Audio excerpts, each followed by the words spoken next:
Olá, eu sou a professora Elaine e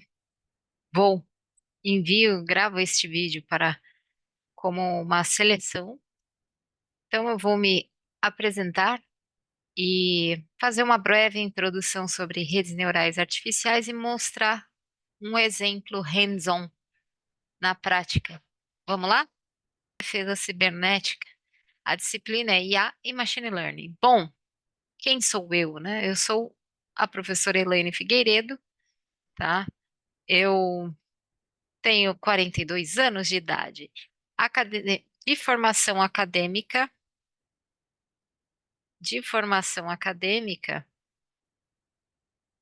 eu sou formada em sistemas, tenho uma pós em educação e sou mestre em ciência da computação com uma linha de pesquisa em inteligência artificial. Profissionalmente,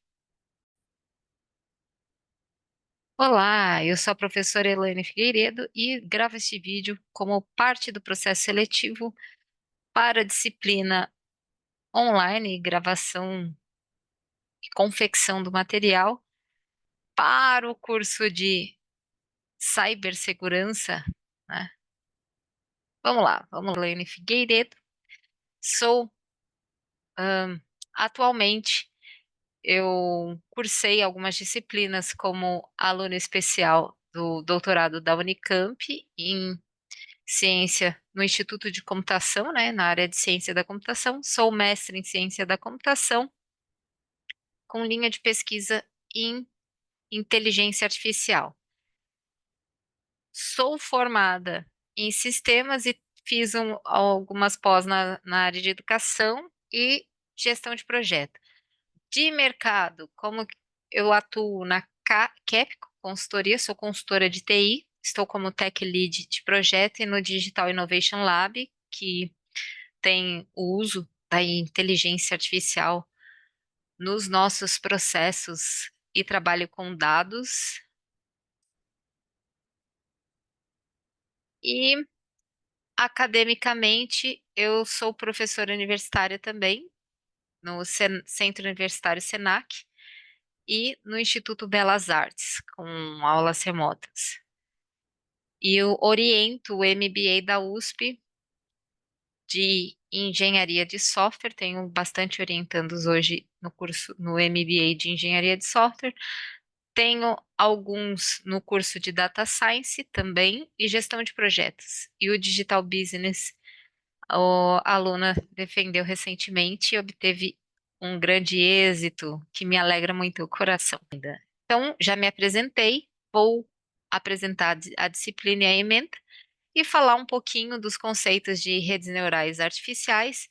E nós vamos para um exemplo hands-on que eu preparei, que está no Google Colab. A disciplina é IA e Machine Learning. O que que nós temos na sua ementa? Conceitos básicos, conceitos de cibersegurança e inteligência artificial. Nós vamos ver representação do conhecimento um e 2, introdução à ciência de dados um e 2, introdução ao aprendizado de máquina,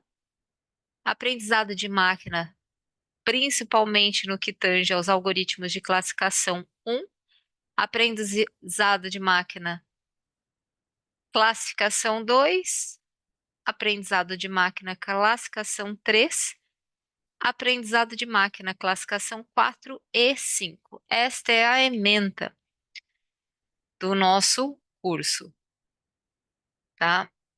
Continuando, nós veremos detector de spam baseado em machine learning, aprendizado de máquina, e só por curiosidade, estes algoritmos também ajudam no processo de tradução e de tradução, tá?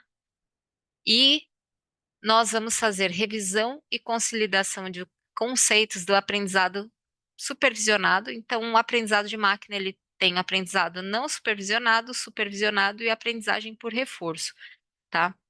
Tem o semi-supervisionado, só que semi-supervisionado são técnicas do não supervisionado e algumas técnicas do supervisionado atuando em conjunto, e dependendo da bibliografia e das referências que a gente utilize, é, e eu particularmente não considero. tá? Aprendizado de máquina para agrupamento, clusterização e agrupamento 1, clusterização e agrupamento 2. Aprendizado de máquina e redução de dimensionalidade, antivírus baseado em machine learning, introdução a redes neurais profundas, deep learning 1, deep learning 2, anomalias, detecção de outliers, anomalia em redes, fake news 1, fake news 2. Bom, referências. Eu listei algumas referências aqui, tá? Voltada à cibersegurança e cybersecurity, redes neurais e inteligência artificial, conteúdo tanto em português quanto em inglês. A maioria das referências estão em inglês, porque o inglês acaba sendo o idioma que prevalece, tá ok? No universo da pesquisa, do desenvolvimento, até na área de tecnologia. Bom, componentes de uma rede neural.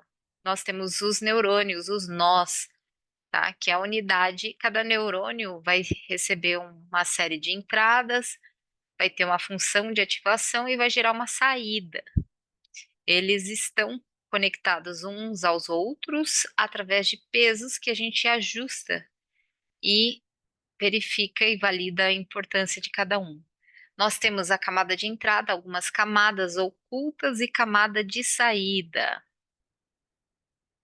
Pesos e biases, né? Cada conexão, ela vai possuir um peso e os ajustes vão gerar a importância dessa entrada. Além disso, nós temos um valor adicional chamado bias, que vai influenciar na decisão do neurônio, permitindo que ele faça ajustes finos. Função de ativação. Na função de ativação, é decidido se o neurônio dispara ou não, e dentre essas funções nós temos a ReLU, que transforma valores negativos em zero, permitindo que somente valores positivos sejam transmitidos, o sigmoide, que vai transformar o valor de entrada numa probabilidade entre 0 e 1, o TAN, que vai mapear valores na faixa entre -1 e 1, e a função de perda, que vai medir a diferença real e o valor desejado nessa rede. O objetivo é minimizar a função da perda. Aí, como funcionam em termos de processamento? Cada camada recebe uma combinação de entradas ponderadas, soma-se esses valores e, em seguida, aplica-se uma função de ativação para produzir a saída. Isso de uma forma bem simplista. Tem vários processos matemáticos e de processamento aí no meio. Aprendizado. As RNAs, elas aprendem por meio do ajuste dos pesos, corre tudo pela backpropagation, a retropropagação, que vai calcular e vai ajustar os pesos de uma rede neural. Temos o gradiente descendente, enfim, conceitos que a gente vai ver no curso de uma forma geral. Os objetivos de uma rede neural é generalizar bem para poder performar corretamente e assim atingir uma melhor acurácia com, diante do grande volume de dados, né? E elas tentam aprender por padrões, mesmo em dados novos. Então, nós temos o treinamento e ela vai buscar aprender mesmo diante de novos cenários, tá? Os tipos de redes neurais. Nós temos o perceptron, que é a forma mais simples de rede neural, que só tem um neurônio, tá? Uma única camada de entrada e de saída, e o multi-layer perceptron, né? Perceptron multicamada, que é uma rede neural com uma ou mais camadas ocultas usadas em problemas mais complexos. Nós temos as redes neurais convolucionais, que é usada principalmente no processamento de imagens.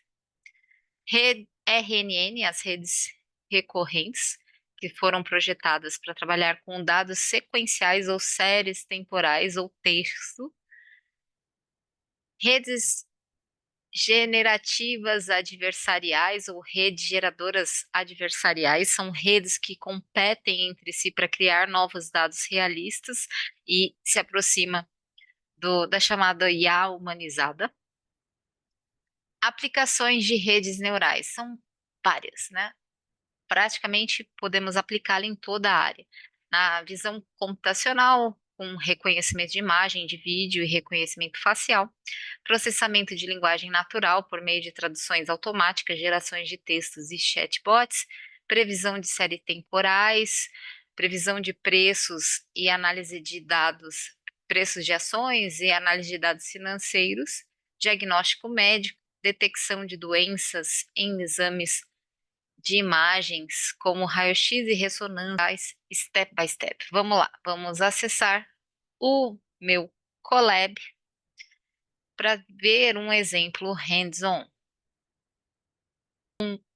Conceito aqui também no meu Colab, que tem o formato de notebook, que no formato de notebook ele permite essa alternância entre um ambiente em que eu tenha o texto e a explicação textual e todo configurado, e o ambiente de código. Então, o primeiro passo, a gente vai instalar as bibliotecas que a gente vai usar na nossa rede neural. Então, eu vou usar a biblioteca TensorFlow e NumPy e Matplotlib para a gente vai importar. Então, peço para instalar, tá? No ambiente. A gente pode, e daí, num, num exemplo de aula até melhor, eu preparo um environment para que a gente tenha um ambiente já pré-configurado, tá? Não precisa refazer. No caso, como eu preparei para essa aula, então eu não configurei um Venv, né? Um environment, um ambiente só para isso. Importação das bibliotecas. Então, primeiro passo, instalação, depois importa as bibliotecas. Daí, a gente vai carregar um dataset já incluído dentro da biblioteca Keras, e a Keras também está dentro do TensorFlow, tá? Então, a gente vai carregar os dados, tá? Observem que ele está instalando e configurando e fazendo todo o, o carregamento do dataset. Isso demora um pouquinho, tá? Já foi. A gente vai para o pré-processamento para tratar os dados e daí vem a normalização no pré-processamento. Alguns exemplos, a gente vai visualizar algumas imagens e formato de dados aqui. Ó, a gente está nesse momento a gente está no ambiente de treinamento. Daí o PLT Show vai mostrar essas imagens de treinamento que foram carregadas. Daí, no passo 6, nós vamos criar a arquitetura da nossa rede neural. Então, constrói o modelo, a gente usa a classe sequential, daí ele vai. Deixa eu ver. Executou. Daí a gente treina, e daí observem que tem épocas, para não demorar muito, a gente colocou só 5 épocas e um ciclo de 1.500 para treinamento, tá? Exatamente para não demorar muito. Então, a gente está treinando o conjunto de treinamento nesse momento da nossa rede neural, tá? Passando tudo aqui passo a passo. No passo 8, executou. Então, uma vez executado, a gente vai para avaliação do modelo, tá? Depois do treinamento. Ó. Ele vai verificar a acurácia do conjunto de teste. A acurácia foi de 96%, é uma boa acurácia. E agora, visualização dos resultados, né? A gente treinou o modelo, a gente vai avaliar por meio dos gráficos aqui. Ele vai, na azul, a acurácia do treinamento e a linha laranja, a acurácia da validação. A perda do treinamento, a linha azul, e a perda da validação na linha laranja, tá? Daí, no passo 10, nós vamos predizer novos dados. Nós vamos fazer algumas previsões, ele vai executar as épocas e exibir a própria imagem que ele está gerando, tá? Então, ele previu o 7, o 2, o 1, de acordo com o que foi abordado, tá? E nós vamos, então, rever, né, ter um resumo de todo o processo. Primeiro, eu carrego os dados para treinamento do dataset, né? Esse MNIST é um pequeno dataset dentro da biblioteca Keras, a gente vai treinar. Passo 2, a gente normaliza as imagens para facilitar um pouco mais o treinamento da rede. No passo 3, a gente construiu uma rede neural com duas camadas ocultas, usando multilayer perceptron, uma rede neural múltipla camada. No passo 4, nós treinamos a rede por 5 épocas com os dados dos treinamentos. No passo 5, avaliamos o conjunto, desempenho no conjunto de testes e visualizamos os resultados. E no passo 6, nós fizemos as predições de dados e visualizamos os novos resultados. Esse exemplo, ele pode ser perfeitamente aplicado na leitura automática de documento, escrita à mão, onde a rede neural ela vai reconhecer os dígitos de uma forma eficiente, automatizando o processo, que seriam manuais e sujeito a erros. E aí, gostaram? Nós desenvolveremos muitas, várias e várias aulas. Quaisquer dúvidas, podem acessar o site ou me enviar um e-mail, tá? O meu site é elainefigueiredo.com.br.